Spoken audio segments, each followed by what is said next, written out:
اهلا. كتير منكم طلب مني جولات في تركيا، وبالتالي حبيت اعمل لكم جولة عن جزر الاميرات. قبل ما ابدأ فعلوا زر الجرس واشتركوا في القناة عشان يوصلكم كل جديد مني. عمرك سألت نفسك ازاي اعمل رحلة رخيصة وسهلة وغير مكلفة حوالين اسطنبول، خاصة في المناطق اللي حواليها؟ تعالوا اوديكم على جزر الاميرات، ودي سهلة قوي انك تروح تركب لها من العبارة او من الاسكليه اللي هي بتطلع كل ساعة او 2 لجزر الاميرات. اهم شيء يكون معاك كارت اسطنبول او اسطنبول كارت زي ما بيسموه وتشحنه. سعر التذكرة 45 ليرة. هي الاول كانت 25 لكن مع الغلا بقت 45 ليرة. زي ما انتم ما شايفين العبارة كبيرة وواسعة وبيكون ليها دورين. وطبعا الرحلة بتكون ممتعة بداية من انطلاقها لحد ما توصل على الجزيرة. يكفي انك تكون شايف المنظر والفيو ده قدامك، تقدر تاخد صور حلوة جدا، تستمتع بالطبيعة طول ما انت ماشي، وتذكرة غير مكلفة عكس ما تكون طالع مع شركة سياحية ده بيكلفك اكتر. خليني اقولك انه كمان مش كل الجزر بتاعت الاميرات بتستحق الزيارة، فقط البيوك قضا والهيبلي قضا، او الجزيرة الكبيرة وجزيرة الهيبة. وانا في الرحلة دي هوريكم جزيرتين دول. اولا انا اخدت العبارة محطة بوسطنجة، ودي محطة اسكيلي او عبارة من ضمن المحطات اللي بتروح للبيوك قضا. ممكن تاخده من كباتاش او من الامينونو او من المال تبا. كلهم بيعملوا رحلات وليهم جدول بيروح على الجزيرة، واي عبارة منهم لازم تمر على المحطات ديت قبل ما تنطلق للجزيرة. انا ركبت من بوسطنجي لحد بيوك قضا، اخدت بالظبط مني حوالي 45 دقيقة، نص ساعة، ولقيت نفسي في البيوك قضا او في الجزيرة الكبيرة. زي ما انتم شايفين الجزيرة بسيطة وصغيرة. الجزيرة ما هياش كبيرة ولكن هي الاشهر ما بين الجزر. هناك الناس ممكن تروح تقعد على البحر، هناك ممكن يروحوا يتمشوا، هناك بيعملوا فعاليات كبيرة. والجزيرة فيها محلات كتير مشهورة زي فيتافين ومادو، وطبعا فيها السوبر ماركتات اللي انتوا عايزينها، وفيها فعاليات كتير جدا.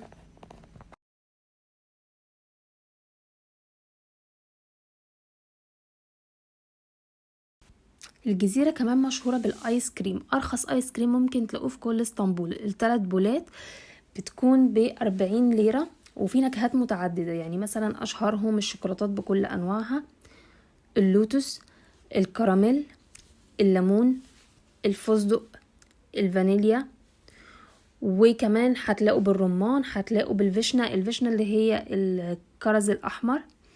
يعني هتستمتعوا. غير طبعا هما بيعملوا بيها اشكال فبتبقى لطيفة جدا في التصوير وبتنبسطوا عليها جدا وقت الاكل.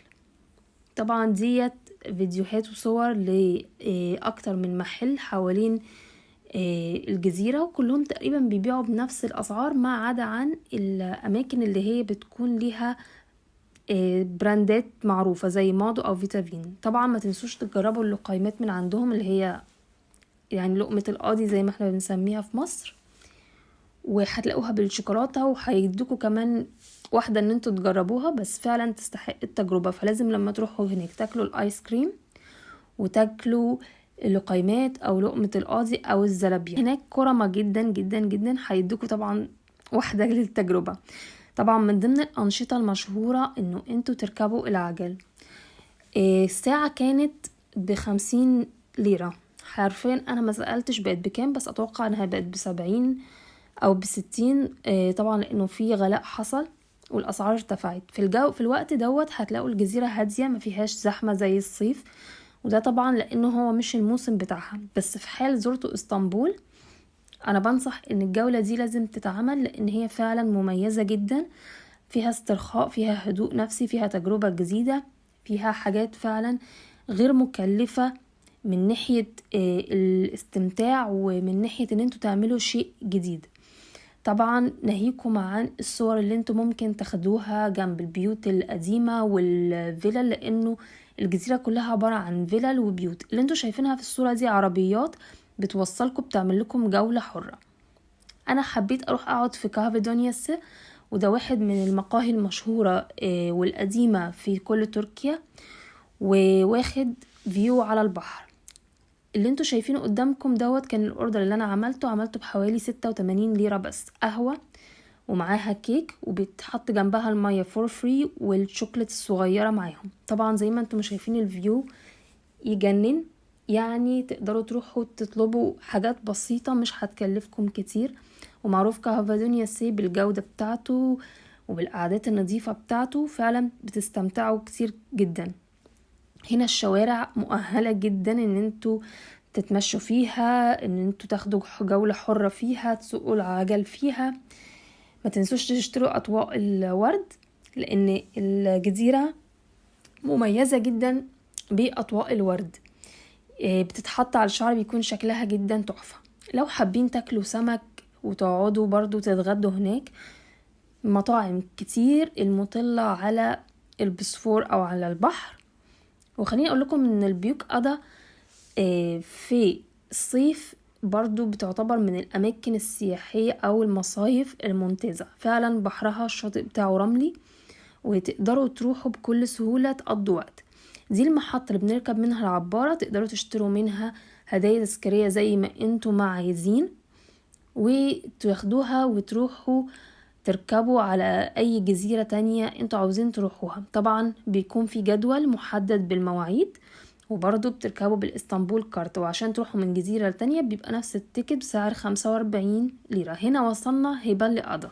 هيبالي قضا جزيرة صغيرة، وتعتبر اصغر من البيوك قضا او اصغر من الجزيرة الكبيرة. يعني هتلاحظوا من الفيديوهات انها بسيطة جدا، ما فيهاش يعني نفس الرفاهية اللي موجودة في الجزيرة الاولانية. مجرد كافيهات جنب بعضها، شوارع بسيطة، اهلها ناس بسيطين جدا. اللي بيميز القرية انها هادية، ما فيهاش دوشة، الاماكن فيها طبيعية جدا. انا شفتها عادية، يعني تجربتي فيها كانت عادية، ما قضيتش فيها اكتر من ساعتين. حرفيا الجزيرتين دول يعني في حوالي 5 ساعات 6 ساعات تقدروا ان انتوا تعملوا جولة ممتازة جدا. وسهل جدا ان انتوا تقضوا يوم بسيط وحلو بعيد عن اسطنبول والدوشة، وتاخدوا صور حلوة ولطيفة، وتاكلوا حاجات بسيطة. يعني رحلة مش هتكلفك كتير. بالنسبة لي انا الرحلة ديت كانت من اسهل الرحلات، سواء اني اعمل فيديو، اني اعمل تقارير، اني اخد صور حلوة، اني اصفي ذهني شوية، اني افصل عن الدوشة بتاعت اسطنبول.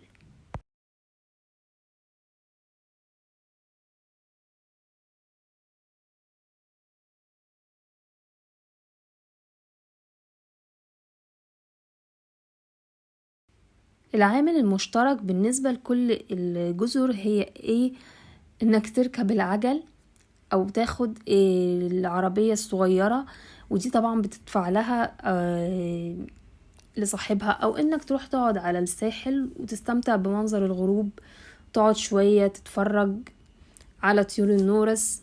يعني انا بنصح بيها اي حد حابب يقضي يوم بعيد عن اسطنبول، خاصة الناس اللي بتيجي سياحة وبتحب تروح جزر الاميرات ومفكرة ان الموضوع صعب ومش سهل. الموضوع سهل جدا، وهكتب لكم في صندوق الوصف ازاي تروحوا للاماكن ديت، او ازاي تركبوا للجزر ديت، وازاي تشوفوا الجدول، وايه هي الاسعار بالتحديد، وفين تاكلوا وفين لا، وايه الاماكن اللي انا بتعجبني داخل كل جزيرة فيهم. ناهيك عن انه جزيرة هيبالي قضا اصلا ما فيهاش رفاهيات كتير، هي مجرد مكان للاسترخاء فقط لا غير. ودمتم بخير، واتمنى يكون عجبكم الفلوج النهاردة. باي باي.